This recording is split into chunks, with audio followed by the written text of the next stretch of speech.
Bom, dando início aí oficialmente, boa noite a todos. Hoje, a reunião de hoje é um tema que nós vamos tratar hoje do karma, retorno, recorrência e reencarnação. Esse tema do karma é um dos meus preferidos, assim, é muito interessante, né? Porque essas leis, né, é interessante saber que, com relação a essas leis, quando nós expandimos a nossa consciência, nós temos a oportunidade de viver uma vida melhor, né, menos sofrida. E a expansão da consciência, ela se deve dar através do perfeito equilíbrio entre o ser e o saber. Tudo que estamos aprendendo aqui nesse curso, vocês já viram aí, são conceitos, que eles trabalham, eles aumentam o nosso saber. Mas saber é somente um passo. Porém, nós já vimos aí na gnose que não devemos ficar somente no saber, temos que praticar, encarnar e vivenciar todo esse conhecimento. Assim, nós nos tornamos o próprio conhecimento. Então, somos e sabemos. E aí é um perfeito equilíbrio entre o ser e o saber. Pois bem, saber que existem leis que governam a nossa vida é o primeiro passo para vivermos uma vida melhor. Quanto sofrimento, vejamos, poderia ser evitado em nossas vidas se simplesmente tivéssemos um mínimo conhecimento das leis que regem as nossas vidas. E se, além de conhecer essas leis, também levássemos as nossas vidas em harmonia com essas mesmas leis, certamente que a nossa vida seria bem melhor, bem mais feliz, teríamos relacionamentos bem mais harmoniosos, provavelmente melhores condições de vida também, mais saúde, mais amor e muito menos dor e problemas. Então, hoje vamos estudar 3 leis ou princípios que regem a nossa vida, que são a lei do karma, a lei do retorno e a lei da recorrência. Ainda falaremos um pouco também sobre a reencarnação, que essa não é uma lei, mas é um conceito que devemos ter bem claro quando estudamos as leis de retorno e recorrência na gnose.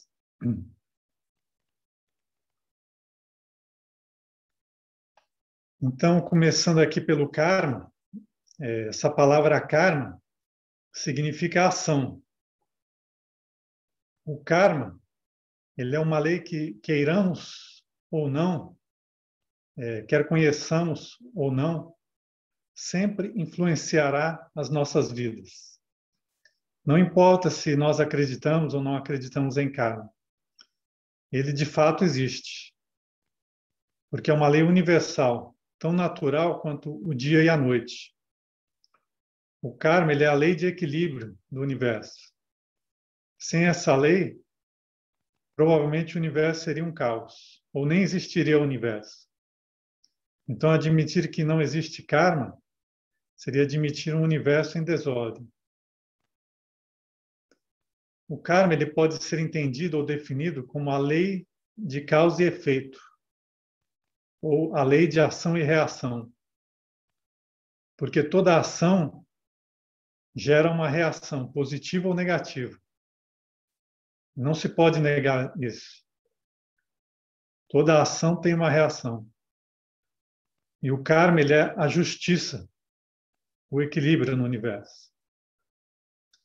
Algumas pessoas podem até ignorar a existência do karma, mas a verdade é que todos nós, não importa a nossa origem, a nossa religião, a nossa educação, a nossa cultura, todos nós trazemos algum tipo de sofrimento, dor, enfermidade ou problema, pelo menos aí em algum momento das nossas vidas, né? Temos problemas de saúde, conflitos familiares, preocupações ou restrições financeiras, desemprego, dores físicas, crises emocionais. Creemos que todos nós já experimentamos uma ou várias dessas coisas, né? É lógico, Também podem existir em nossas vidas momentos de alegria, de sucesso, de saúde. Sempre esperamos que também, em algum momento da vida, experimentemos isso. Pois bem, devemos entender que todos esses eventos e circunstâncias, agradáveis ou desagradáveis, a boa sorte ou a má sorte, todos esses eventos são sempre atraídos à nossa vida por nós mesmos. Esses eventos, eles são o resultado direto das nossas escolhas e também da maneira que vivemos agora, no presente, ou de como vivemos no passado. Então, se agora entendemos que nós somos os autores da nossa própria sorte, podemos e até devemos ajustar as nossas vidas, ajustar as nossas ações, de forma que venhamos a colher sempre bons frutos ou bons resultados, esperemos. Agora, o problema, como já estudamos nas reuniões passadas, é que nós não somos donos e senhores das nossas ações. Já estudamos aí que nossa vida é governada pelos múltiplos egos que temos em nosso interior. Esses egos é que agem por nós, eles pensam por nós, eles quase sempre escolhem tudo que nós fazemos no nosso dia a dia. E certamente esses egos, eles não agem retamente, eles não pensam retamente, não sentem retamente. Então, deixando o ego, permitindo que o ego escolha por nós, o resultado dessas escolhas equivocadas vai ser um sofrimento, né? Um karma ruim que vamos adquirir. Então, somente começando a observar atentamente, estudar e eliminar o nosso ego, aí sim daremos espaço para que a nossa consciência, o nosso ser, aquela parte iluminada dentro de nós, assuma o controle das nossas ações e também das nossas escolhas. E assim, agindo retamente, podemos ter uma vida aí mais equilibrada, mais luminosa, em harmonia, aí, em paz com a vida, com as pessoas, e passando a viver dessa forma mais consciente, podemos até ganhar um karma bom, ganhar créditos com a lei divina.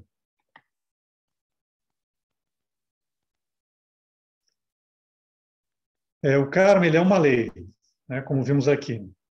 Porém, se faz necessário ainda aprofundarmos um pouco mais a entender as diferentes formas e graus de aplicação dessa mesma lei. E quanto a isso, o Mestre Samael ele nos esclarece sobre os diferentes tipos de karma que existem. Então, colocamos aqui na tela, aqui, começando com o karma individual. Esse é aquele que corresponde somente ao indivíduo. Aquela pessoa que comete um delito, um roubo, um adultério, mata, insulta ou causa dano aos outros ou à propriedade alheia. Então, somente esse indivíduo receberá de volta, na mesma proporção, aquelas energias que ele entregou ao cosmos. E aqui vale a pena fazer uma reflexão sobre isso que acabamos de dizer.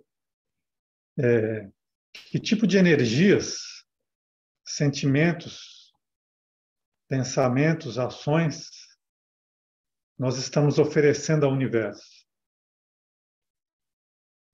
O que oferecemos à vida e às pessoas ao nosso redor? Sabemos ou já compreendemos que a vida é um círculo? Já percebemos nós que tudo que enviamos ou projetamos ao universo, cedo ou tarde, retorna para nós mesmos? Assim como tratamos a vida igualmente nos tratará. Se somos amorosos, generosos, a vida igualmente nos retribuirá com generosidade e amor. Se menosprezamos e pisamos nas pessoas, a vida também pisará em nós. Porque o universo é governado pela lei do equilíbrio, pela ordem. E assim cada um de nós sempre receberá exatamente aquilo que merece. E sempre pagaremos exatamente aquilo que devemos. Ninguém recebe mais do que merece. E ninguém paga mais do que deve. É lógico, nem sempre nós percebemos isso, porque sabemos que estamos com a consciência adormecida. Somente enxergamos normalmente o nosso próprio nariz, no momento presente. E também desconhecemos aí a nossa própria história. Né? Nós não temos consciência, não lembramos das nossas vidas anteriores, do nosso passado. E justamente por isso, por sermos inconscientes da nossa história, nós não compreendemos a nossa situação atual. Então, muitas vezes, é normal aí, nós reclamamos do nosso cônjuge, reclamamos do nosso chefe, ou dos colegas que temos no trabalho, reclamamos da nossa vida, reclamamos do país que nós moramos aqui. Mas, interessantemente, nunca nos ocorreu, ou pelo menos a maioria das pessoas, a elas nunca ocorreu perguntar e analisar por que estamos nessa situação? Por que nascemos nessa família? Né? Ou por que nascemos aqui no Brasil, nesse país? Né? Reclamamos da corrupção dos governantes, mas por que razão viemos nascer justamente aqui no Brasil? Então, certamente, em algum momento das nossas vidas, seja dessa ou das vidas anteriores, nós fizemos escolhas ou ações que nos trouxeram nessa vida agora a nascer nessa família, ou a estar nesse emprego, com esse chefe. Por algum motivo, lá no passado, por alguma coisa que nós fizemos lá no passado, ocorreu agora que nós nascemos aqui nesse país. Então, se achamos tudo isso bom ou ruim, agora não importa. Né? Nós, através das nossas escolhas, somos os únicos responsáveis pela situação em que nos encontramos. Então, o karma individual é esse. Né? Ele envolve somente o indivíduo. E daí podemos estender esse entendimento também para os outros tipos de karma. O familiar é um karma que envolve pessoas de uma mesma família. Então, cônjuges, irmãos, pais, filhos, muitas vezes aí os nossos próprios parentes, todos eles estão nesse tipo de karma, se enquadram aí. Todas essas pessoas estão envolvidas nesse tipo de karma, né? E aí se enquadram os conflitos familiares, né, as enfermidades aí hereditárias ou genéticas que às vezes passam aí de uma geração a outra. E tudo aquilo que é de positivo e negativo em nossas vidas familiares, ele é um resultado direto de como agimos com essas pessoas nas nossas vidas anteriores. Né? Então, da mesma forma que nos relacionamos com elas, por exemplo, se antes fomos um marido ruim que maltratava a esposa, a vida, de alguma forma, eu receberei aquela energia que eu projetei no cosmos. Então, aquela energia retorna a mim. E, possivelmente, eu vou ser uma esposa que vai talvez não tenha uma vida muito harmoniosa no relacionamento. E aqui colocamos aqui o karma coletivo. Ele envolve a coletividade, o grupo de pessoas. Um avião que cai, uma enchente que inunda uma região, um prédio que pega fogo e causa dano ao pertence de várias pessoas, ou pessoas morrem em conjunto, todos esses são exemplos de karma coletivo. E da mesma forma aqui, o karma mundial é aquele que afeta o mundo inteiro. E um grande exemplo disso que temos é essa pandemia aqui, né, do vírus que tem ocorrido recentemente aí, que afetou o mundo inteiro, o coronavírus. Todos os países, toda a população mundial, ela foi impactada aí de alguma forma pelo vírus, né? Seja aí emocionalmente, seja com saúde, seja perda de parentes, seja financeiramente, né? Que muitas pessoas perderam trabalho. Então, esse é um exemplo de karma mundial. E também guerras, fome, catástrofes, crises econômicas globais também podem representar aí um karma mundial. Seguindo aqui na lista na nossa tela, vemos aqui o karma duro. Esse é um tipo de karma que podemos dizer que é um karma definitivo. É um karma bem pesado. O karma duro, ele se aplica a todas as pessoas que pecaram contra o Espírito Santo. Né? Colocamos aqui, talvez quem seja cristão já ouviu essa referência aqui na Bíblia, no Evangelho de Marcos. Escrevemos aqui capítulo 3, versículo 28, que ele fala que todos os pecados serão perdoados, menos o pecado contra o Espírito Santo. Então, qual é o pecado contra o Espírito Santo? Antes de responder qual é o pecado, vamos perguntar quem é o Espírito Santo dentro de nós, para entendermos isso.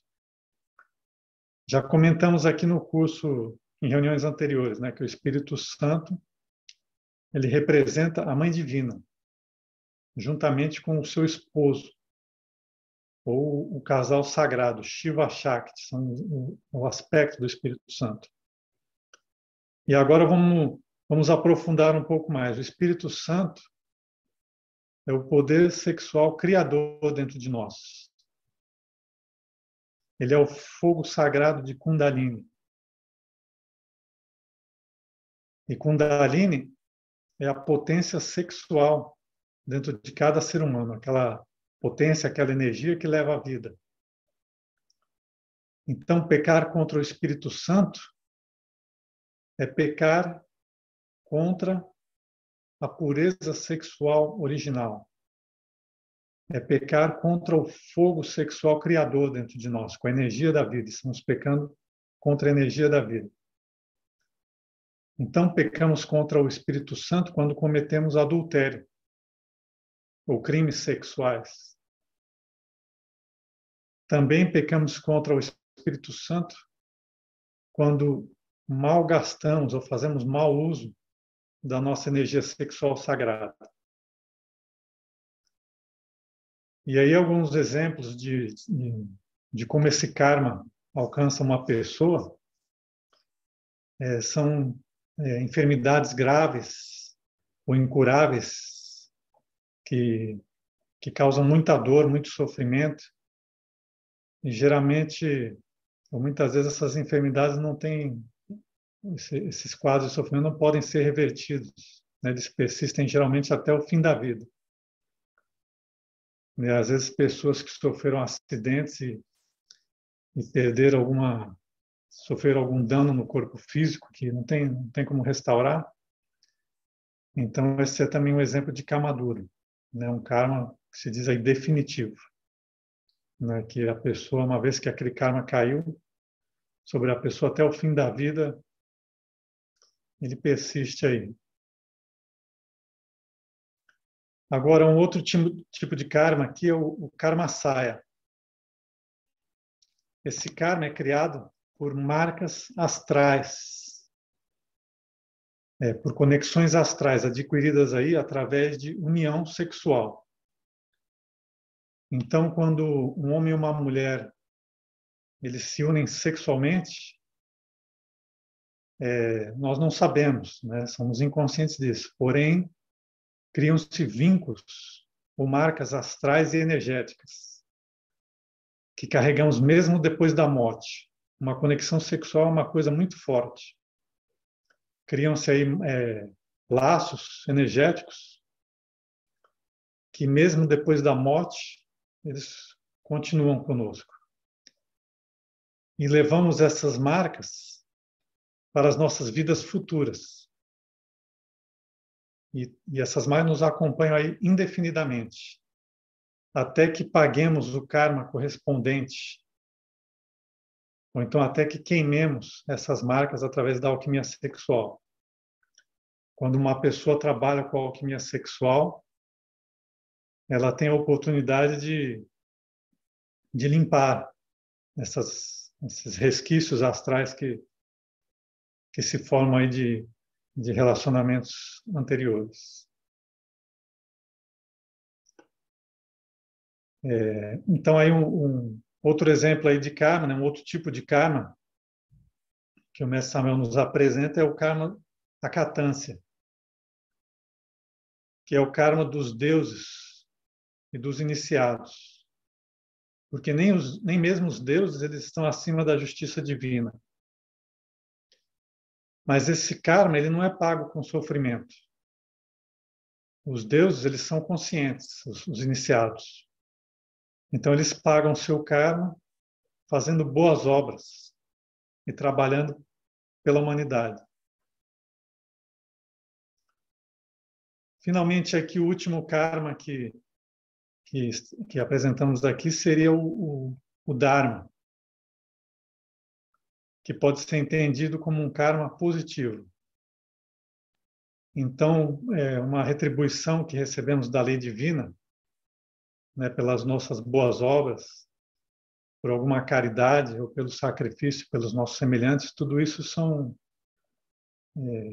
é um karma bom, ou créditos, né, ou moedas cósmicas, capital cósmico que acumulamos, que recebemos, porque justamente fizemos um serviço em favor do universo, em favor da vida, melhoramos a vida dos nossos semelhantes, né, porque tudo isso é o que a lei divina quer, né, que é a lei do cosmos, né? A lei do cosmos é o amor. Então, quando estamos em harmonia com essa lei, aí o mesmo amor retorna para nós, né? Agora, depois de apresentarmos tudo isso, né, estudar todos esses aspectos do karma, vale a pena fazer um comentário, ou talvez um alerta, porque o nosso ego ele é terrível, né? Temos dentro de nós aí, talvez vocês já tiveram a oportunidade de observar, temos o ego da soberba, do orgulho, do fanatismo, do julgamento. E esse nosso ego, ele gosta de julgar as pessoas, de se fazer de juiz e condenar os outros. E esse ego, que somos nós mesmos, muitas vezes olhamos os outros sofrendo e com problemas e pensamos, nossa, essa pessoa deve ter sido muito ruim na vida passada, que karma, que castigo horrível que ela está sofrendo. Ou então vemos alguém, às vezes, fazendo algo errado e cometeu um crime e pensamos, ou falamos aí, essa pessoa ela vai pagar um karma, ela merece sofrer. Porém, a verdade é que nós estamos totalmente adormecidos. E não temos aí a mínima capacidade de saber o que as pessoas ao nosso redor estão passando. Então, não podemos julgar, porque nem todo sofrimento ele vem de um karma. E também não podemos aí julgar as ações dos outros, né? Devemos focar somente nas nossas ações. Devemos sim nos auto-observar constantemente e ficar aí atento a esses egos do julgamento, da soberba, do fanatismo, porque são falatórios mentais aí que ocorrem, né? Quando começamos a ter esse conhecimento esotérico, muitas vezes vem esses falatórios. Então, devemos anotar no nosso caderninho aí e fazer um trabalho para eliminar esses egos também. E outra ponto que vale a pena ressaltar aqui é que o karma, ele não é um castigo da divindade.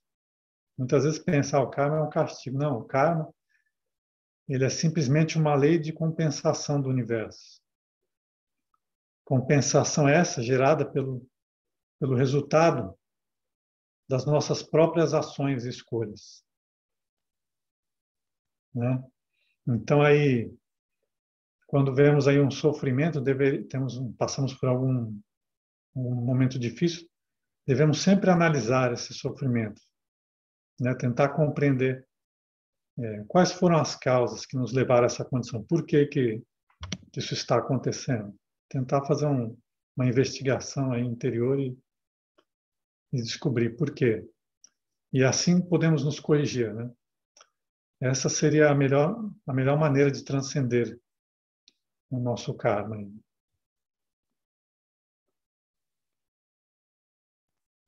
Bom, então vamos falar agora um pouco sobre a organização da lei divina, né? A lei do karma, ela é regida pelos deuses e mestres da lei divina. Podemos então imaginar a organização da justiça divina de forma similar como vemos aqui no nosso mundo, ou seja, existem tribunais, escritórios, palácios, também existem juízes, secretários, verdugos, né, que executam as sentenças, autoridades. Então, tudo isso existe dessa forma é organizada a justiça divina. E o regente principal da justiça cósmica é Anubis. Anubis ele é assessorado pelos seus 42 juízes da lei. E o palácio de Anubis, ou podemos chamar também de Tribunal do Karma, ele fica localizado na quinta dimensão, no astral superior. E cada um de nós possui também aí um livro no Palácio do Karma, né? E nesse livro estão anotadas todas as nossas ações, contas, dívidas, créditos, toda a história da nossa vida e das vidas anteriores está registrada nesse livro da vida. E quando estamos aí fora do corpo físico, quando desdobramos em astral, podemos pedir à nossa Mãe Divina para que nos leve ao Tribunal do Karma. E ali poderemos ver esse livro e entender, estudar o karma que devemos, né? O porquê estamos passando por aquele momento. E também poderemos negociar as nossas dívidas com o Senhor Anubis. Vamos falar isso daqui a pouco. Aqui nessa foto à esquerda, colocamos aqui uma figura, uma representação egípcia do que seria um salão do Tribunal Kármico, com Anubis e todos os seus 42 juízes. Aqui no meio também temos uma ilustração, um símbolo aí. Perdão. Um símbolo de como é o livro da vida, né? E aqui à direita temos um desenho ilustrando Anubis. Anubis, né, na mitologia egípcia, é aquela divindade que julga os mortos, né? E aí vamos lembrar que, já comentamos isso, cada mitologia e religião ela tem os seus próprios símbolos. Então, por exemplo, na religião, na mitologia grega, temos a Tênis, né, que é a deusa da justiça. Então, cada religião tem esses símbolos, essas divindades, entidades que estão todos vivos dentro de nós.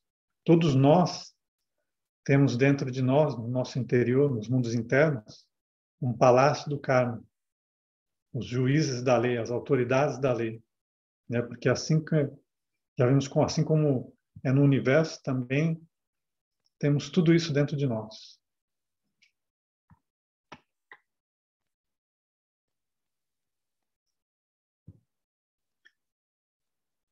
Agora vamos falar um pouco sobre a negociação do karma. Quando iniciamos nesse caminho espiritual, ocorre que muitas vezes temos tanto karma, né, tantos problemas, tanto sofrimento e complicação, que simplesmente não conseguimos avançar, não conseguimos fazer nada. A vida realmente, às vezes, em algumas circunstâncias, para algumas pessoas, realmente está bem pesada. Por isso que uma das primeiras providências que devemos tomar quando decidimos seguir esse caminho da iniciação é negociar o nosso karma. E isso é uma coisa que poucas pessoas sabem, né? Que o karma ele pode ser negociado com os senhores da lei. Porque os senhores da lei não estão interessados no nosso sofrimento. Os senhores da lei, a lei divina, quer que despertemos a nossa consciência, quer que nos conscientizemos, nos arrependamos dos nossos erros. A lei divina quer que melhoremos a nossa conduta e que passemos a viver em harmonia com o cosmos. Né? A lei divina ela é justiça, mas ela é também misericórdia. São os dois polos da lei divina, justiça e misericórdia. E o Mestre Samael ele é bem claro nos seus livros quanto a isso. E ele nos apresenta, depois eu vou vamos estar mandando aí uns textos muito importantes aí. Recomendamos, sugerimos que vocês estudem os textos, vamos enviar sobre o karma. Mas o Mestre Samael tem esses postulados, né, que escrevemos aqui. Então, o leão da lei combate-se com a balança. Ou seja, a maneira de lidar com o karma é através do equilíbrio da balança. Esse termo leão da lei é um outro nome dado aos regentes da lei, né? O leão, ele é um símbolo da lei divina também. Muitas vezes sonhamos com um leão, esse é um leão bravo, perseguindo a gente, é um símbolo da lei divina, né? Então, esse é um postulado aí. O leão da lei combate-se com a balança, com o equilíbrio da balança. Um outro postulado que o Mestre Samuel nos fala aí, os outros aí, é quem tem capital com que pagar, se sai bem nos seus negócios. Quem não tem com que pagar, paga com dor, com sofrimento. E ele fala ainda aqui, fazei boas obras para pagar as vossas dívidas. Então, tudo isso quer dizer que para aliviar o nosso karma, temos que equilibrar os pratos da balança. Ou seja, podemos fazer boas obras que ajudarão a anular o karma negativo que temos, né?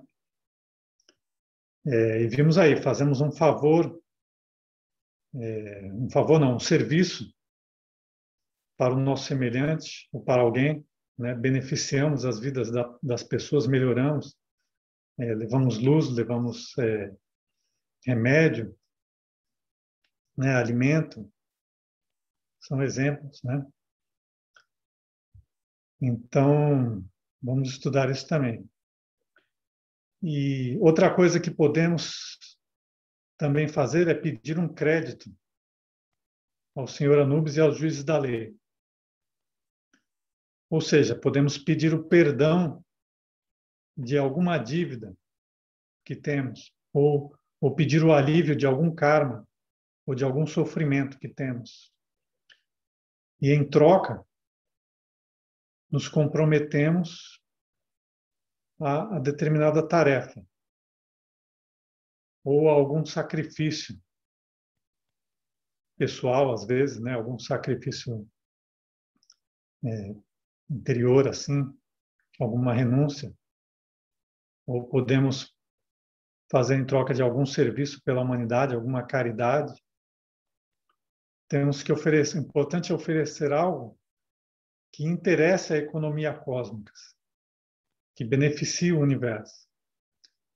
Então, aí mais exemplos podemos dar aí, melhorar a nossa conduta, né? São bons pontos aí para negociar com a lei divina, eliminar ou renunciar nossos vícios, né? Isso também podemos oferecer à lei divina, mas tudo isso com fatos concretos, né? Não adianta aí fazer essa negociação, esse comprometimento da boca para fora. Então, também podemos, outra coisa que podemos oferecer são orações em favor da humanidade. Na gnose aí tem cadeias de cura, cadeias de amor pela humanidade, né, que se fazem aí nas escolas, nos grupos gnósticos. Mas também podemos fazer essas orações em favor da humanidade, de amor, pedir cura, na nossa intimidade, né, fazer essas orações. Qualquer serviço aí que alivie o sofrimento do nosso próximo, podemos fazer, né? E aí cada um deve analisar a sua vida, né, e ver o que está disposto aí a mesmo ou oferecer a lei divina. Então, como fazemos aí na prática aí para negociar o karma, né? Então existem duas formas na prática para fazer a negociação do karma. A primeira seria desdobrando em astral conscientemente e pedindo à Mãe Divina para nos levar até o Tribunal do Karma e ali falar diretamente com o Senhor Anubis. Né? Já ouvimos aí histórias de pessoas que conseguiram desdobrar em astral e se dirigir conscientemente ao Tribunal do Senhor Anubis. E ali ver o seu livro da vida e negociar com ele. Mas isso, para fazer isso, ou tem que ter muito mérito, né? Ou tem que ter muita consciência já desperta, avançar para ter a capacidade de fazer, desdobrar-se conscientemente ao tribunal da lei divina. Porém, existe uma outra forma também, que é orando à Mãe Divina. Oramos a nossa Mãe Divina para que ela interceda por nós, né? Então, na prática aí podemos acender uma vela, né? Relaxar o corpo físico, sentar aí numa posição de meditação ou relaxa o corpo, se concentra no seu coração e ora a Mãe Divina. Pede a ela para que ela se dirija ao Tribunal do Karma e negocie em favor de nós com o Senhor Anubis. E aí repetimos o nome do Senhor Anubis 3 vezes, né? Porque Anubis, esse nome também é um mantra. Então podemos aí repetir Anubis, Anubis, Anubis e se concentrar, usar aí a imaginação, né, e se concentrar no coração para fazer essa conexão, porque o Senhor Anubis, né, ele também está dentro de nós. Então nos concentremos aí para fazer essa conexão. E aí propomos a negociação, né? Então podemos pedir aí, minha Divina Mãe, né? Eu te imploro, eu te suplico, minha mãe, interceda junto ao Senhor Anubis, junto à lei divina, para que me alivie esse karma, para que me alivie esse sofrimento. E aí mencionamos o karma aí que queremos negociar, o que queremos alívio. E da minha parte, minha mãe, eu me comprometo a fazer isso. E aí mencionamos a oferta que estamos fazendo à lei divina, né? Podemos fazer essa oração, cada um de nós pode usar a fórmula que quiser, né? São palavras que saem do coração. Mas basicamente estamos pedindo à nossa Divina Mãe que se dirija, que interceda junto ao Senhor Anubis, para que ele alivie esse karma que nós estamos passando, esse sofrimento. E da minha parte, da nossa parte, eu me comprometo a fazer isso, né? Então podemos fazer essa oração aí durante a meditação, no sofá ou deitado na nossa cama, ou podemos aí ajoelhar no chão, né, colocar a mão no coração, né, com a vela acesa, ajoelhar no chão e fazer essa oração. O importante é ter muita fé e muita mística, né, muita seriedade, estar aí concentrado no coração e conectado com a Mãe Divina, com o Senhor Anubis. E aí, se formos ouvidos, nos próximos dias receberemos um alívio desse karma que negociamos, né? Perceberemos aí que a situação melhorou, que o peso diminuiu. E aí, imediatamente, passemos a cumprir aquilo que propusemos. Porém, se caso nada aconteça, né, se nada ocorre, é bem possível que não tenhamos crédito ou capital cósmico suficiente para negociar. Ou a nossa oferta não foi suficiente, porque a lei divina nos conhece, né? Então, se não foi aceito, é porque não tínhamos aí o crédito, né? Depende do karma também, nem todo karma é negociável, né? Mas nesse caso aí, se nada aconteceu, então só nos resta aí ser humildes, né? E aceitar a decisão da lei. Continuemos aí com paciência. Então, assim que se faz a negociação.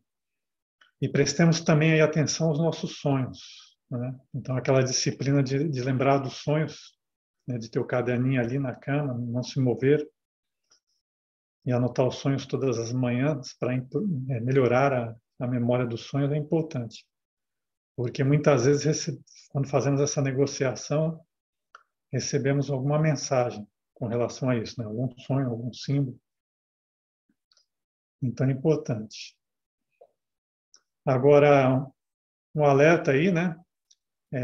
Não adianta aí também tentarmos enganar os deuses da lei, né? Porque é impossível. As negociações, elas somente são aceitas quando temos aí sinceridade, né? Por exemplo, aí propomos aí melhorar alguma conduta, eliminar algum vício. Então, temos que ser sinceros, né? Tem que ser uma mudança aí de coração. E também temos que ter aí um crédito, né? O capital cósmico com a lei divina. Porque não adianta aí chegar com mãos ou palavras vazias, né? Temos que ter realmente aí um arrependimento de coração e uma mudança de conduta.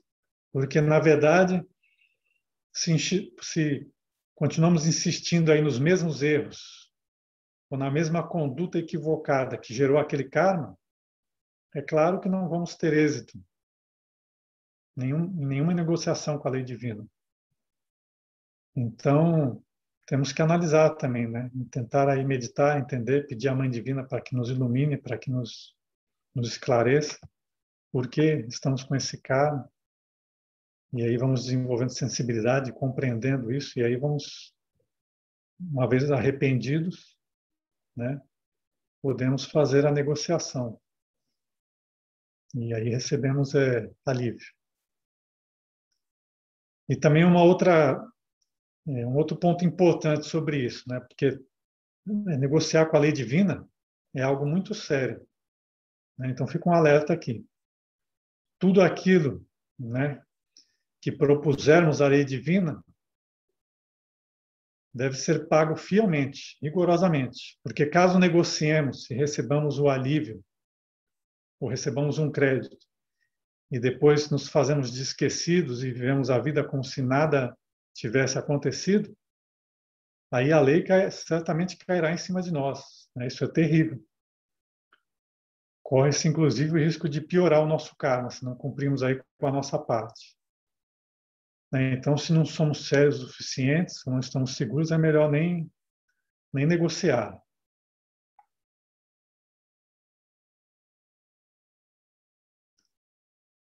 E agora aqui, falando da lei do retorno, né? Definindo essa lei aqui de uma maneira simples.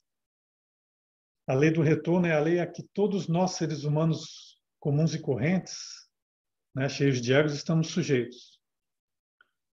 Todos nós estamos presos a essa roda do samsara, né, esse vale de lágrimas.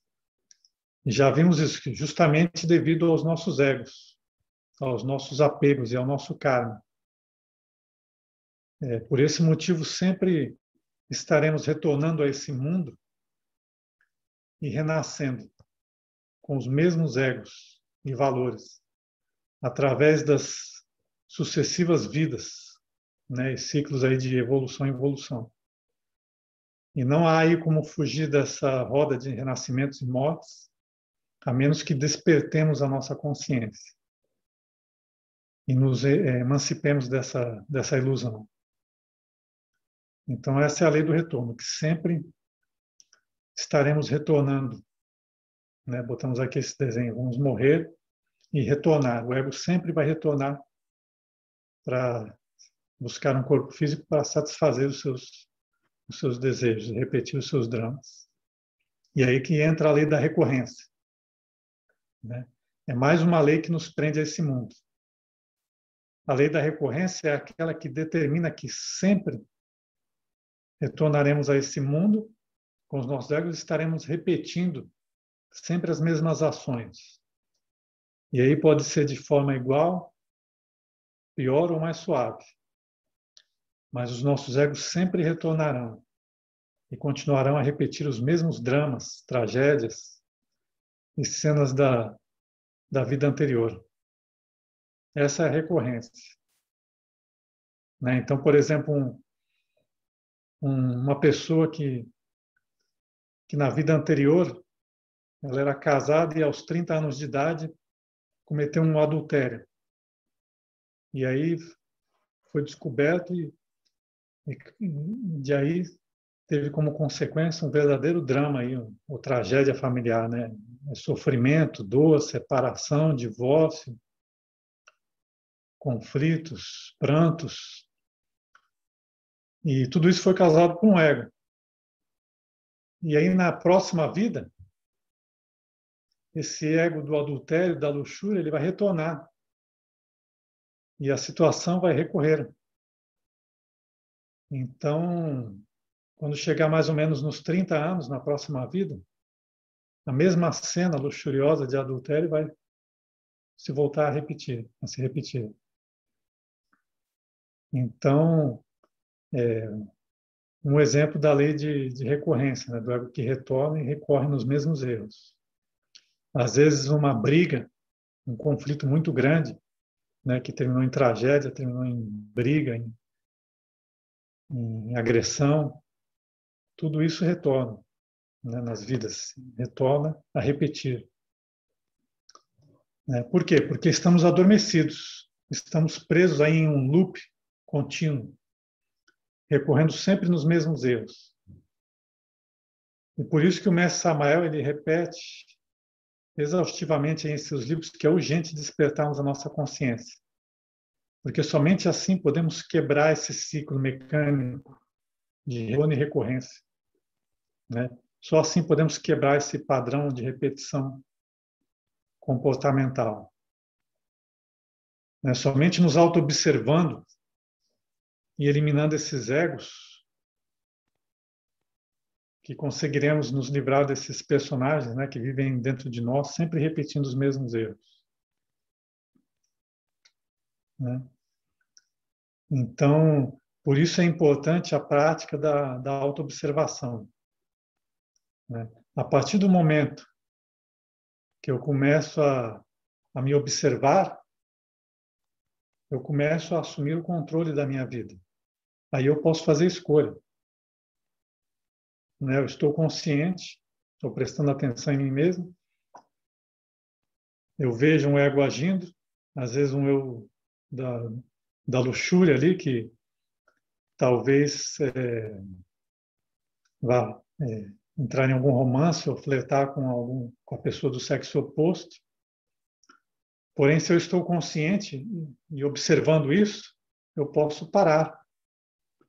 Eu não vou estar adormecido, eu não vou ser mecanicamente, automaticamente controlado igual um robô, igual uma marionete pelo meu ego luxurioso. Não. Eu estou consciente, eu percebo e eu posso tomar uma decisão, fazer uma escolha de não alimentar esse ego, né? E aí seguir o meu caminho. E talvez nessa simples ato de consciência, de seguir o meu caminho e não alimentar o ego, eu posso ter evitado aí muitos problemas, muitos sofrimentos, né? Às vezes problemas de uma vida inteira. Uma pessoa que começa nesse caminho, que se observa, começa a eliminar o ego, começa a assumir controle da sua vida, ela muda a sua vida inteira, ela muda o seu destino inteiro. Né? Muitos problemas, muitos karmas podem ser evitados nessa vida. Então, essa é a nossa vida, né, meus amigos? Nós nascemos, vivemos a nossa vida aí sendo controlada pelos egos e depois morremos. Né? Depois de um tempo no limbo, retornamos a esse mundo, repetimos os mesmos padrões comportamentais da vida anterior e morremos. Retornamos, repetimos e morremos. Essas são as leis aí leis mecânicas de retorno e recorrência que estamos presos. Essa é a roda do samsara, né, que se chama aí no budismo aí, a roda do samsara, a roda da ilusão aqui, a que todos nós estamos presos. E agora aqui finalmente falando sobre a reencarnação, esse conceito de reencarnação, né, nós vimos aí nos slides anteriores que os seres comuns e correntes, que somos nós, retornamos com o nosso ego a esse mundo. Jamais poderíamos dizer que reencarnamos, né? Porém, hoje em dia, a palavra reencarnação ela é usada aí de uma maneira equivocada, né? Mas, na realidade, esse conceito de reencarnação ele somente se aplica àqueles seres que possuem alma. Aqueles seres que um dia fabricaram a sua alma e possuem uma individualidade permanente, sagrada, esses seres sim podem reencarnar. Então podemos falar de reencarnação que ocorre com o Buda, né, com Jesus Cristo, com Hermes Trismegisto, ou com muitos outros mestres da Loja Branca, né, que eliminaram o seu ego e fabricaram a sua alma. Esses mestres, esses deuses, eles sim, eles reencarnam de tempos em tempos, sempre que eles precisam realizar alguma missão ou trabalho aqui nesse mundo físico. Agora, os egos, eles jamais reencarnam. Os egos, eles simplesmente retornam a esse mundo, incessantemente, para repetir aí os seus dramas e tragédias. Né? Então, fizemos aí esse esclarecimento, é importante, né, de nós esclarecer isso, para que tenhamos aí o conceito de a diferença entre o retorno e a reencarnação bem entendido. Então, essas seriam as leis que queremos apresentar, é um tema extenso aí, mas é muito importante aí. E vamos estar enviando aí lições depois aí para para que possamos aí aprofundar o entendimento. Agora, se vocês tiverem pergunta aí, podem ficar à vontade. Rodrigo, eu teria duas perguntas, é possível? Sim, claro. Fica à A vontade. primeira é que e se encaixa no tema de hoje, karma e dharma, né? A primeira é que eu nunca entendi com muita clareza, até porque eu recebi, pelos lugares que passei, pelos os conceitos que eu recebi, visões diferentes sobre esse tema, que é como o que é o homossexualismo e como é visto no karma e no dharma, ou como é visto pelos superiores. E a Bom, segunda, uhum. não, a segunda pergunta é se a gente vai para o limbo, que é o primeiro nível do inferno, e a gente é julgado na quinta dimensão, né, do céu, então a gente passa primeiro pelo limbo, somos cuidados e só depois somos julgados. É bom, vamos começar aí com a primeira pergunta. Aí depois, se eu me esquecer, você me lembra Eu te da lembro. segunda questão. Bom, a primeira pergunta você perguntou como é visto o homossexualismo no karma No karma e no dharma, e no dharma. né? Uhum. Bom, o homossexualismo, ele é um eu luxurioso, né? O ser humano, no decorrer da sua vida, ou das vidas anteriores, ele, ele vai fortificando, alimentando os seus eus luxuriosos, né? E temos vários eus luxuriosos, né? Num curso avançado, agora não temos tempo para isso, né? Mas num curso avançado existe uma conferência que fala só sobre eus luxuriosos, né? Os diversos tipos de eu luxuriosos, porque realmente o eu luxurioso é um, um monstro, né? Bem enorme dentro de nós, uma besta terrível dentro de nós. E ele possui várias ramificações, várias faces, vários aspectos que muitas vezes estão ocultos dentro de nós, que nós nem conhecemos, mas temos. Né? À medida que a pessoa vai se observando, ela vai, com o tempo, com os anos, à medida que vai limpando, eliminando os egos que estão mais na superfície, aí aquela sujeira, aqueles egos que estão lá no fundo, vão aflorando. Né?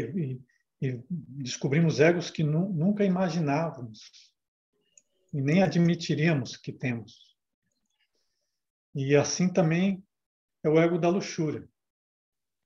Então, o homossexualismo ele é um aspecto, uma face do eu luxurioso. Assim também como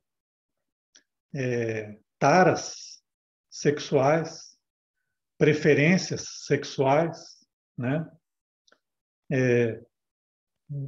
Por exemplo, o que leva um homem a ser atraído por mulheres de determinado padrão físico, né? Aí se fala popularmente, né, o gosto. Cada pessoa tem o seu gosto.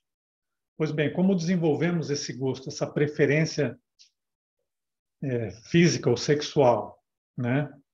Pessoas que têm taras por determinadas partes do corpo do sexo oposto, né? Têm taras, fixações. E aí existem, como já dissemos aí, depende da imaginação das pessoas, né? O quanto cada um alimentou e de que forma cada um alimentou o seu ego luxurioso, né? Então, o eu do adultério, eu da masturbação, e existem aí preferências sexuais doentias, né? Nós sabemos disso, né? Por literatura, por filme, né? Pessoas aí viciadas em pornografia, né? Assistem aí coisas, às vezes até doentias, mórbidas. Então, existem muitas faces aí, muitas ramificações. E o homossexualismo foi um eu luxurioso que, de alguma forma, foi alimentado, né, seja em vidas anteriores ou até mesmo nessa vida. E aí se alimentou e se desenvolveu. E aí, às vezes, passa a dominar, né? Então, são eus luxuriosos, todos esses eus luxuriosos, eles têm que ser eliminados, né?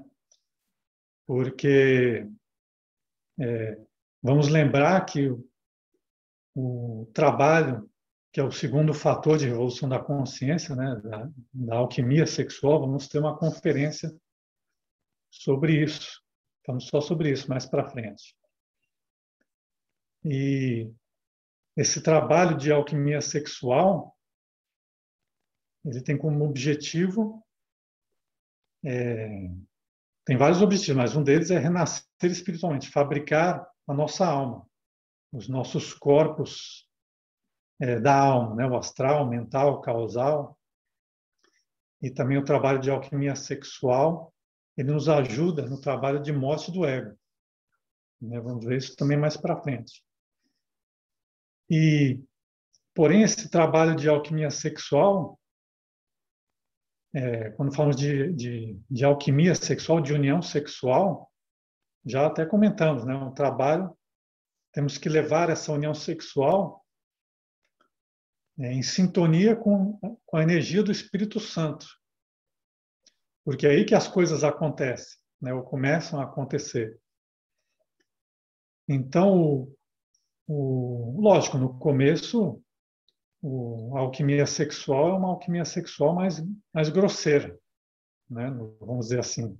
A gente começa a trabalhar no laboratório alquímico, é uma coisa ali, cometemos erros, temos muitos vícios, né? O fogo alquímico está muito contaminado, é uma fumaça negra, né? Então, temos que, aos poucos, eliminando o ego, purificar esse fogo para ficar um fogo limpo, um fogo vivo. E temos que refinar nessa prática de alquimia. E temos que levar essa prática, né, gradativamente à pureza original, à pureza sexual original, né, do Espírito Santo. Então, para alcançar isso, vamos ter que eliminar os egos, e os egos luxuriosos, todas as taras, né, os egos, as preferências, e aí formas como na nossa mente, como enxergávamos o sexo oposto, as pessoas do sexo oposto. Tudo isso vai ter que passar por uma revisão, por um processo de análise e morte do ego. E também o homossexualismo, né? Porque a alquimia, né? O laboratório alquímico, o trabalho alquímico para ser realizado no laboratório, ele precisa dos dois polos, né? Homem e mulher, o Sol e a Lua, né? Positivo e negativo. Então, se a pessoa tem esse ego homossexual, né? Então teria que fazer um trabalho de análise, né? Um trabalho de eliminação desse eu luxurioso também. E não só homossexual, todos os outros egos, né? A pessoa às vezes tem aí muito comum, né? O homem moderno, né? Aquela coisa de performance sexual, né? Que foi educado ali às vezes de ser o macho, o bom, né? Tudo isso vai ter que ser eliminado da mente, gradativamente, né? Tudo isso não se faz da noite para o dia, no mês. São vários anos de trabalho em que vamos aí purificando a nossa mente, eliminando a malícia, né? Eliminando esses seus luxuriosos para ir aproximando cada vez mais e mais da pureza sexual original. né? Então, não sei se esclareceu aí.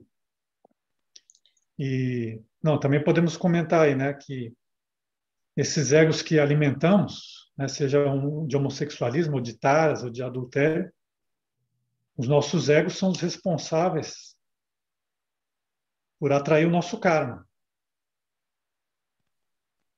né? Então, se insistimos muito em vícios sexuais, né, em sadismos, masoquismos, adultério, crimes sexuais, né, ou às vezes sim, taras que às vezes são até ingênuas, aí, inocentes, né, que a pessoa acha que não tem problema nenhum, tudo isso atrai para si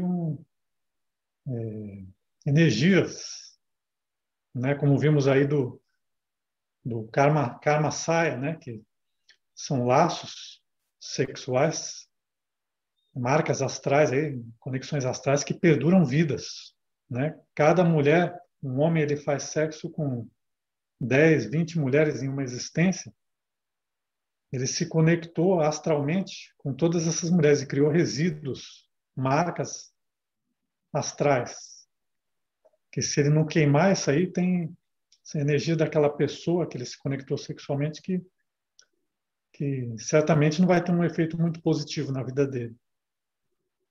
Então, essas conexões se tornam karmas, né? Levam a karma. Todas essas preferências, essas taras, levam a um karma. Não sei se esclareceu aí, ó. Quer aprofundemos mais? Rodrigo, a minha dúvida Uhum. e você pode esclarecer, tem como no retorno um espírito, vou te dar um exemplo, masculino, vir num corpo feminino e vice-versa? Essa é uma das explicações que eu recebi várias vezes para o homossexualismo, não Uhum. é? São espíritos cruzados.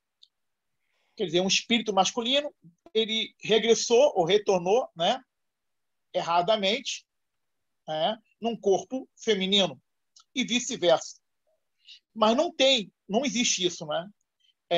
Não existe, o espírito não tem sexo. Se você anteriormente era um homem e volta ou retorna agora num corpo feminino, isso não quer dizer que isso vai te causar um homossexualismo. Você vai se desenvolver como uma mulher normalmente, não é? Ou tem alguma lógica nisso? Não. A nossa essência, ela não tem uma polaridade assim. Existe uma polaridade no ser, né? Existe uma polaridade no ser, né, dominante. Agora, aqui nesse mundo, ou até vamos, já que estamos falando do ser, né, o ser,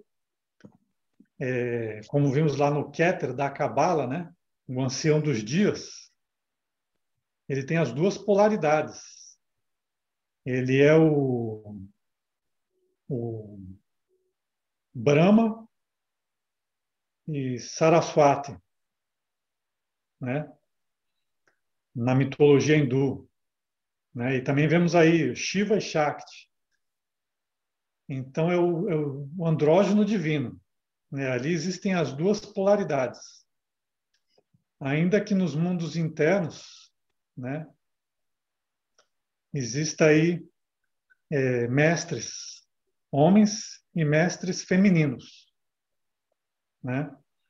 Mas agora isso não influencia na nossa personalidade física, né? A nossa essência, podemos habitar aí corpos masculinos ou corpos femininos. Então, no momento, nessa existência, por exemplo, eu sou um homem, né? Eu habito um corpo masculino. E aí, por eu habitar um corpo masculino, né, a minha polaridade psíquica, né, veio polarizada como um homem. Né? Se na minha próxima vida eu nascer como uma mulher, então eu vou a minha polaridade psíquica vai ser feminina, né? E aí eu vou encarnar encarnar naquela existência os valores, os princípios femininos, né? E tudo isso depende do meu karma, depende do, do objetivo do meu ser, né? Qual é o plano dele para a minha existência, como que ele quer se desenvolver, porque sabemos que a mulher, o polo feminino, a energia feminina, né, da mãe, é amor, é compaixão, é doçura, é delicadeza, é cuidado. O homem, o polo masculino, é, é força, né? É severidade, é trabalho. Então, quando vimos a esse mundo, se vamos habitar o corpo, a mente, né? Os nossos corpos internos é polarizado de acordo com o nosso corpo físico. Agora, existem aí o que acontece, às vezes às vezes vem uma pessoa que no corpo físico nasceu como homem, mas a mente é, veio polarizada como feminina. Então, quer dizer, houve um desvio, né, nos corpos aí, físico e psíquico, né, mental, tudo. Houve um deslocamento aí. E isso, não podemos dizer, né, assim, julgar, né, mas isso pode ser um karma, né, pode ser um karma de abusos sexuais. E hoje em dia vemos aí que, porque o eu luxurioso ele vai se desenvolvendo, né? E geralmente é um ego insaciável. Se formos analisar, né, estudar o eu luxurioso, né, e o desejo sexual, o desejo desse eu luxurioso é um fogo tenebroso que não pode ser saciável, né, que sempre quer mais, quem sempre quer de diferentes formas. Então, por exemplo, um homem ele se apaixona por uma mulher e no começo o eu luxurioso desse homem se satisfaz com aquela mulher, mas depois ele enjoa, né? Aí ele já começa a espiar, a torcer o olho para olhar outras mulheres, né? Que no começo era um encanto, ele só tinha olhos para uma mulher, mas depois já aquilo não é suficiente, então ele quer variações, né? E, e aí vai, é uma busca incessante por variações, por novas formas de prazer, porque a nossa mente e o ego gosta de novidade e não tem limite. O extremo, né? Ou às vezes nem precisa ser no extremo, mas em algum ponto a pessoa desenvolveu isso, né? Esse homossexual, às vezes até o homossexual. E temos que analisar o homossexualismo, né? Qual é a causa do homossexualismo, né? O que leva uma pessoa, né? Porque tem pessoas que nascem normais, né? Assim, normais assim no sentido o corpo Psíquico. masculino, o corpo físico e psíquico alinhado. Mas em algum ponto, seja talvez aí na idade até madura, avançada, a pessoa desenvolveu um ego que tinha uma preferência ou que tinha uma atração pela pessoa do mesmo sexo.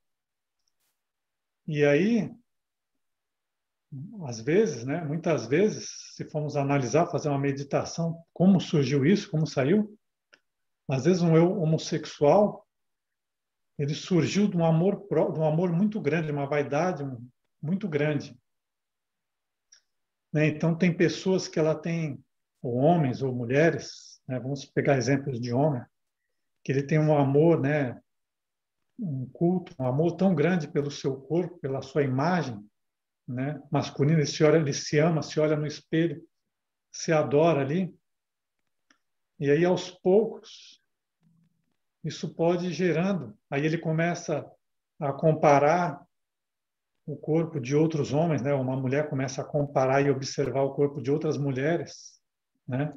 Então, voltando aqui como exemplo o homem, Ele cultua muito a sua aparência física, né? A sua imagem física.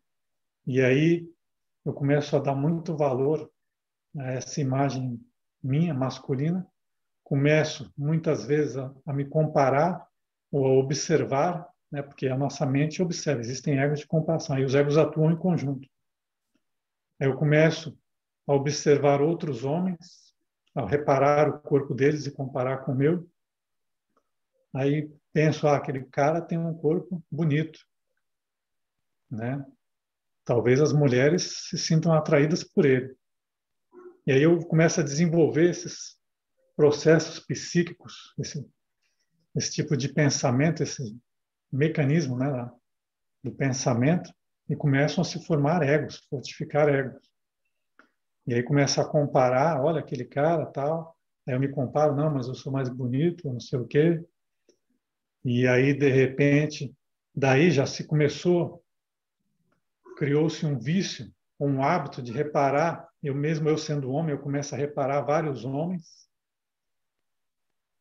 E aí vai se desenvolvendo os egos. E aí o que antes era só uma comparação se torna uma admiração. Eu começo a admirar homens. Ah, que homem bonito, né? Se eu fosse igual aquele cara, eu seria atraído, né?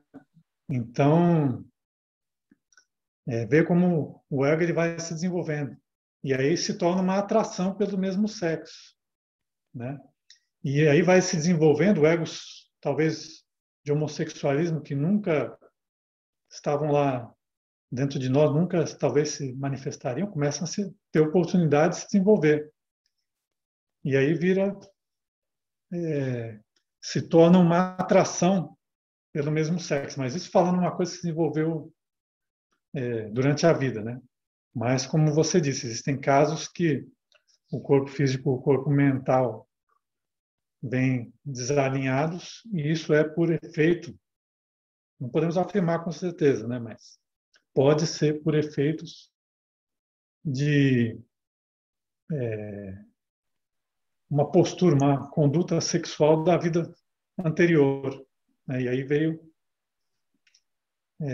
deslocado. Porque se eu sou uma pessoa dada a vícios, né? E não só homossexualismo, adultérios, taras aí doentias às vezes, isso gera karmas que na vida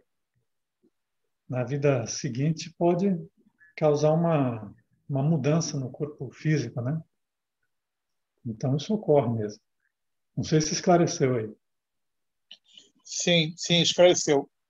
Era mais ou menos o que eu estava pensando, né? Só que você colocou melhor e você ampliou mais ainda a visão.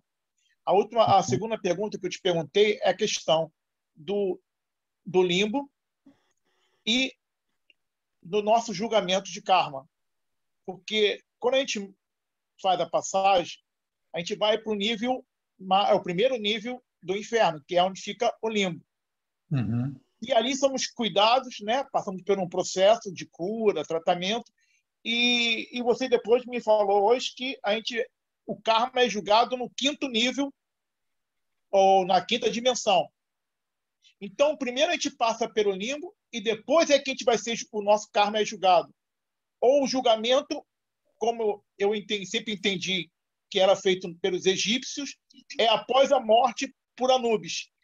E ali que a gente vai saber qual é o nível que a gente vai, de acordo com o julgamento. Você pode tentar esclarecer um pouquinho essa colocação? Sim. Bom, primeiramente temos que entender, né, que nossa psicologia ou nós não somos uma individualidade, né? Então temos ego e temos essência. Quem passa pelo julgamento é a essência. Nossa, o ego não. O nosso ego nós temos milhares de egos e não existe uma individualidade ali. Uma pessoa quando perde o corpo físico, né? Nós vimos que ela vai para o umbral, né? Para a dimensão do umbral, do limbo, e ela tem um corpo protoplasmático, né? Esse corpo protoplasmático é uma âncora, é um veículo de expressão que é um fantasma ali, né? E onde estão os egos, né? Mas os egos eles não estão presos àquele corpo protoplasmático, né?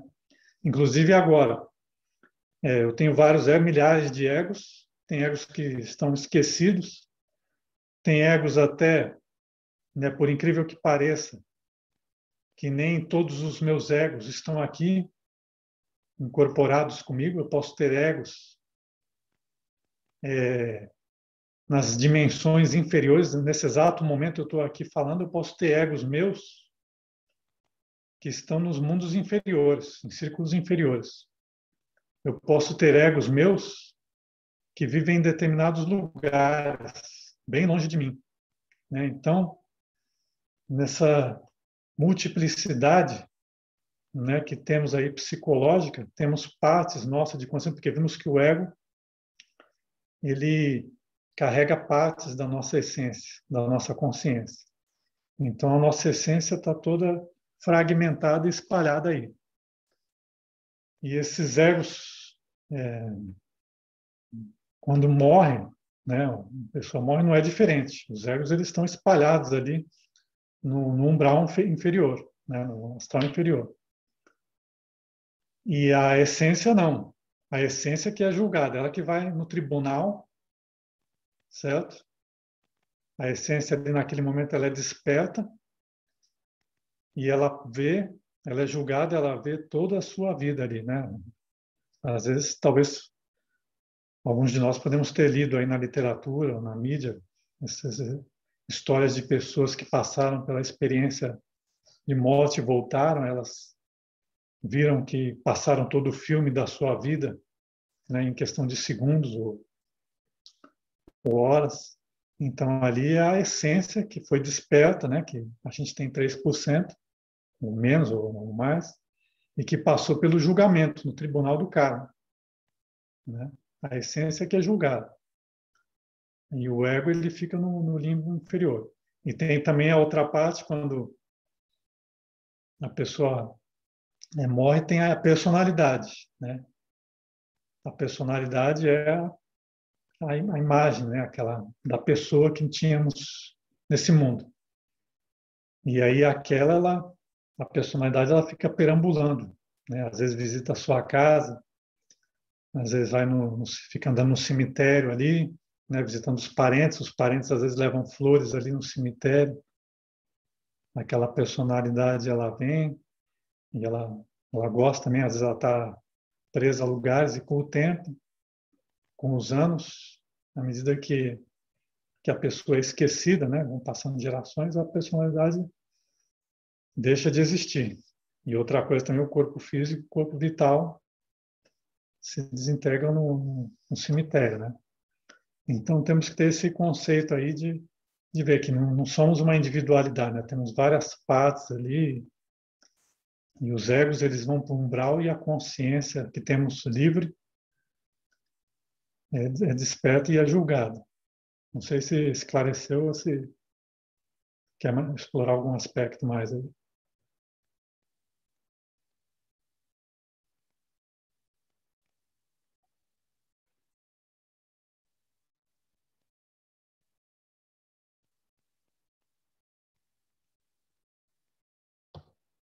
Alguém tem mais alguma pergunta?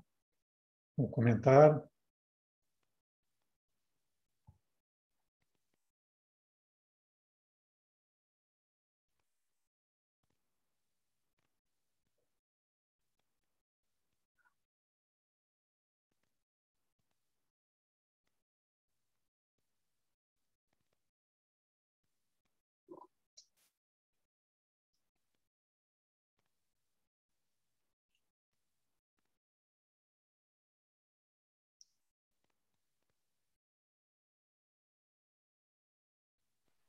Hein, Rodrigo?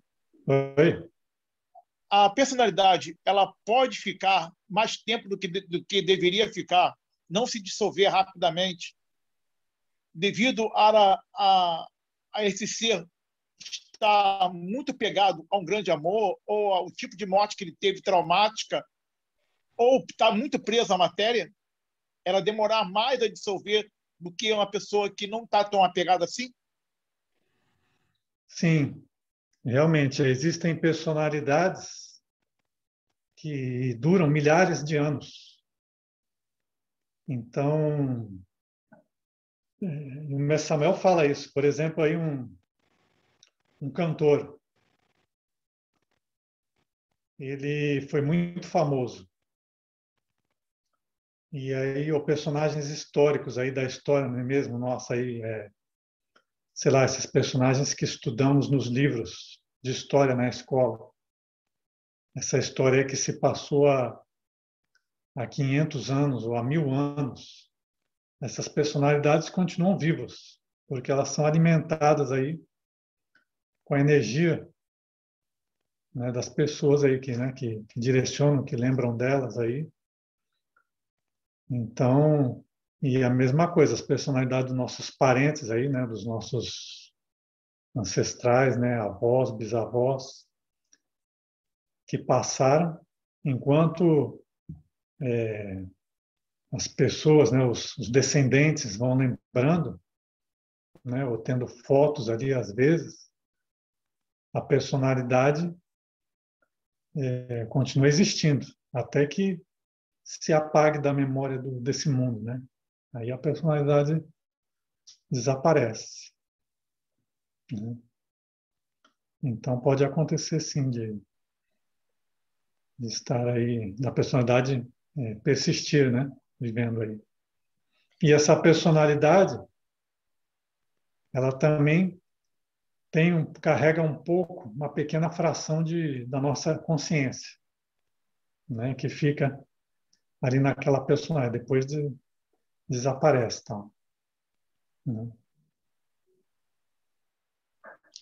E qual é a figura do obsessor, então, Rodrigo? É uma personalidade com muita pouca luz e que permanece nesse plano espiritual devido a isso? Um obsessor não precisa ser necessariamente uma personalidade, né? A maioria das vezes, o que assim nas religiões, né, os espíritos chamam de obsessores, são egos, né? Aí, que ficam ali ao redor da própria pessoa. A maioria das vezes são egos. Podem existir também egos de outras pessoas, né? Então, por exemplo, um homem luxurioso, né, que ele tem uma atração, ele fica constantemente pensando em determinada mulher. Às vezes a mulher nem conhece ele, né? Por exemplo, uma colega de trabalho que nem suspeita que eu existo, mas eu observo ela.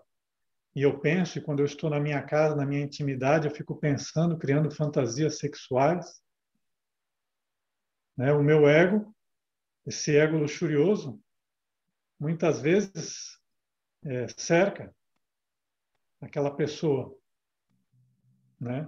Então, talvez alguém veja ali ela, clarividente, é um obsessor, mas na verdade é um ego luxurioso de alguém, né, que está ali. E naquela dimensão astral inferior ali existem egos de outras pessoas, né, ou entidades que não são minhas, mas são de outras pessoas que também podem ali, devido devido a uma afinidade, né, que podem se acercar a mim ali, se alimentar das minhas atividades ou da minha conduta ou de coisas que eu faço aqui no mundo físico. E por isso eu atraí aquela entidade, né? Não são personalidades, não, né? Eu Então entendi. seriam eles. E esses egos podem te fazer mal? Eles têm essa Pode, capacidade? tem, com certeza. É uma presença ali pesada, né? Os nossos egos, eles nos controlam. E os egos das pessoas também podem nos controlar, né? Às vezes somos influenciados não só pelos nossos egos. podemos ser influenciados por ego de outra pessoa. Se eu vibro numa determinada frequência, eu vou atrair egos que são dessa frequência. Exemplo, se eu habito um local de usuários de droga, eu vou atrair esses egos dessa frequência e vice-versa. Se eu frequento lugares de luxúria, eu posso atrair egos dessa frequência também. Concorda? Eu estou certo, mais ou menos? Totalmente. Se, por exemplo, eu vou a um bordel ou uma casa de prostituição, aquele ambiente está cheio de egos, né, de entidades, de energias, de larvas luxuriosas. E todos aqueles egos que às vezes nem são somente meus, né, de outras pessoas, eles vão se aproximar ali, né, às vezes gruda na nossa aura e vai estar se alimentando, né, daquelas cenas, daquelas sensações. E se eu sair dali, de repente, talvez possa até carregar alguma dessas coisas, né, comigo. Alguém que vá num bar beber, ali existem entidades, seres, larvas, egos, que gostam da bebida, que se alimentam do vício do álcool. E se eu estou ali todos os dias, eu tenho muitos amigos invisíveis ali, né? Vamos dizer assim, que sempre que eu me sento ali para beber, tomar um trago, eles também sentam junto comigo ali, se alimentam ali, estão, e nós não vemos, mas eles influenciam o nosso comportamento.